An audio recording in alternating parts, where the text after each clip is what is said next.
Hello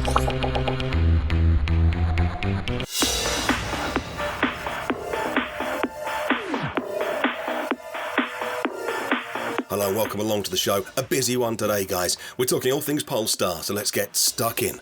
My name is Martin Lee, and if you like what we do here, hit subscribe and the bell icon so you never miss a show. Although many of us hadn't really heard of Polestar, maybe for a long time, it was actually back in the late 1990s they had their origins. It took nearly 2 decades before they were officially brought under the Volvo family umbrella, and at that stage Volvo cars had already been bought by the Chinese giant Geely. These days their headquarters are still in Gothenburg in Sweden, but the cars are manufactured in China. Now, that's our history lesson, let's talk the cars they're making.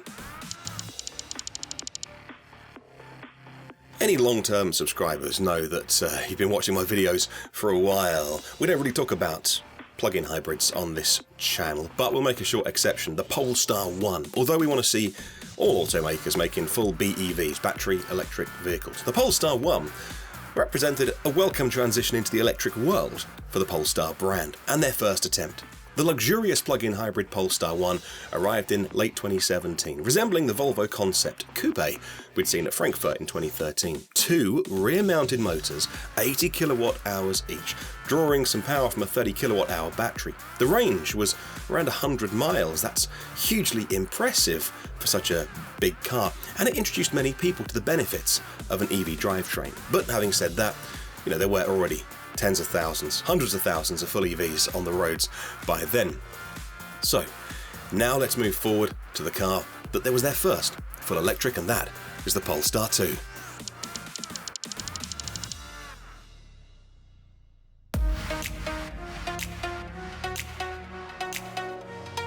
Now we get excited as we talk about full BEVs, and maybe even the reason you clicked on this video. I'm a big fan of the Volvo and Polestar styling. I think they are right on point.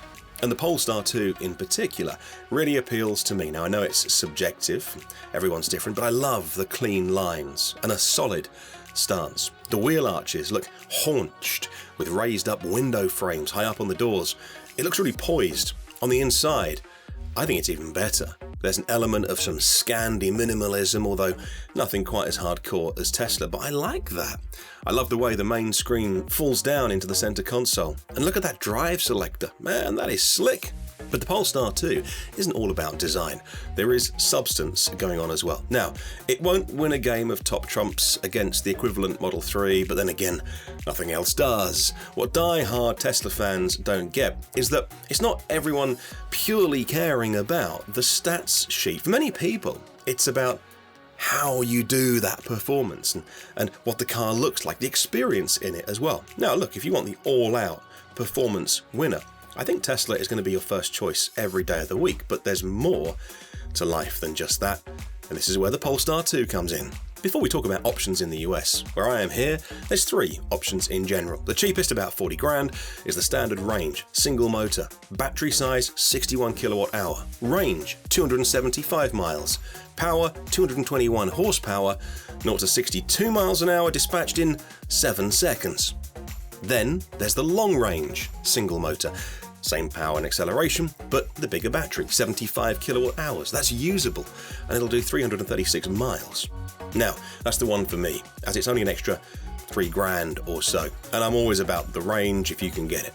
But many people will want the performance of the long range dual motor. Now, it gets less range from the same battery. It falls at 299 miles, but it has 402 horsepower, and it'll do 0 to 62 miles an hour, 0 to 100 k's, in just over 4 seconds. Now in the US you don't get the standard range model. No surprise here, many car makers shy away from selling their cars in the US with low ranges or lower ranges. The distances driven are generally shorter and people can get away with a smaller battery a little bit easier over here in Europe. But one interesting thing to note is the EPA numbers, also a bit lower as usual.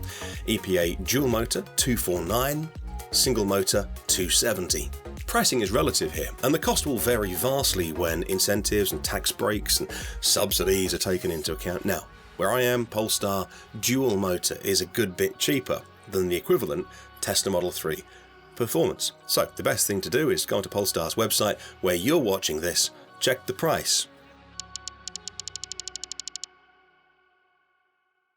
Let's gaze into the future now. We've covered the past and present, but what's coming up? What about the future of the Polestar brand? Considering the progress they've made over the last few years, you'd think they would be unlikely to rest on their laurels, and you'd be right. They have big plans to keep the lineup expanding with a vehicle release every year for the next 3 years. And they'll do it sequentially, which is good for simple people like me. After 1 and 2 comes the Polestar 3, looks likely to be released in 2022. Now, we haven't seen the car in full, but we do have good shots of the car testing in camo, and a big part of Polestar's success may be that it will be manufactured in the US, in Charleston, Florida. It looks like a crossover SUV with a sporty poise.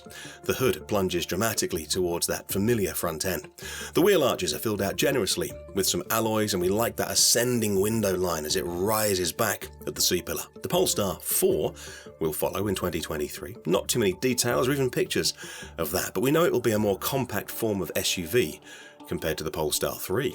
Then, in 2024, we're going to be treated to a real exciting Polestar 5, influenced heavily by the Precept concept car.